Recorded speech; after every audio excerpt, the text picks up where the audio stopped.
Tamaqnimi böyle yedik, bugün sizlarni bek avar qildim. Biroq ikki tal bir narsa beray sizlarga. Nima bersizlar? Cha sopini bir atal beray. Meni chasopa ololmay demoqchimi ya? Ya cha sopini degan elib, ko'pang besib qo'ygandek turibsizlar. Biz beden sopini bir atal beray. Mening bedim buram ekan.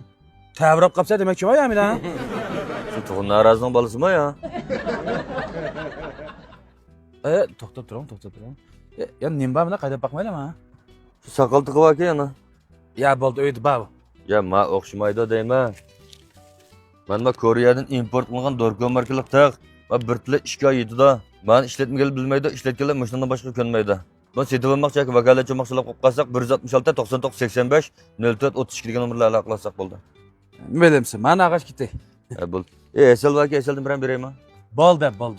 Bakalik narsadan tukva deb tikan. Mish bo'ldi juma. Dorko markalik tiqni bergan ekan, tukani qishib o'tadinglar.